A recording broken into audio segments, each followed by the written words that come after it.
2 मार्च रोजी सकाळी 6:30 वाजण्याच्या सुमारास शिक्षिका वृषाली गावंडे दुचाकीने शाळेकडे जात असताना त्यांच्या स्कूटीला एका अज्ञात वाहनानं धडक दिली होती. त्या अपघातात त्यांचा जागीच मृत्यू झाला होता. वृषाली गावंडे या जळगाव जामोद तालुक्यातील पिंपळगाव काळे इथे जिल्हा परिषद शाळेत शिक्षिका म्हणून कार्यरत होत्या. घटनेची माहिती मिळताच पोलीस घटनास्थळी पोहोचले आणि त्यावेळी त्यांच्या मृतदेहाजवळच त्यांचे पती प्रकाश गावंडे बसून रडत असल्याचं दृश्य पाहायला मिळालं. सुरुवातीला हा अपघात असल्याचं वाटत होतं, मात्र वृषाली गावंडेंच्या भावाने पोलिसांकडे घातपाताचा संशय व्यक्त केला. माझ्या बहिणीला 3 वेळा विष देऊन मारण्याचा प्रयत्न झाल्याचं त्याने सांगितलं आणि तिथूनच पोलिसांच्या तपासाला दिशा मिळाली.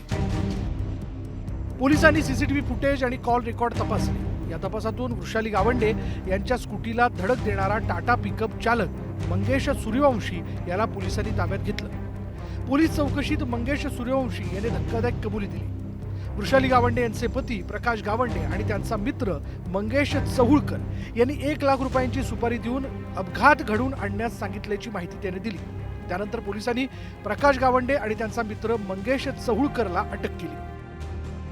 वृषाली प्रकाश गावंडे यांचे पती प्रकाश गावंडे तसेच मंगेश साहुळकर आणि गाडी चालक मंगेश सूर्यवंशी असे 3 लोक याच्यामध्ये निष्पन्न झाले आणि यांची ज्यावेळेस आम्ही सखोल तपासणी केली, चौकशी केली, सगळे तांत्रिक पुरावे हस्तगत केल्यानंतर जी काही माहिती आली, त्यांचं इंट्रोगेशन केलं, सायंटिफिक इंट्रोगेशन, त्याच्यानंतर जास्त कळालं की जे त्यांचे पती होते प्रकाश गावंडे यांनी पैसे देऊन या खुनाचा कट रचला आणि पैसे दिल्यानंतर जो चालक होता मंगेश सूर्यवंशी यांनी ती गाडी अशा पद्धतीने चालवली, त्या महिलेला मागून धडक देऊन तिचा खून करण्यात आला.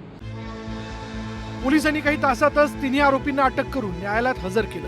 न्यायालयाने या 3 आरोपींना 3 दिवसांची पोलीस कोठडी सुनावली असून या हत्येमागचं नेमकं कारण काय याचा तपास आता पोलिसांकडून सुरू आहे.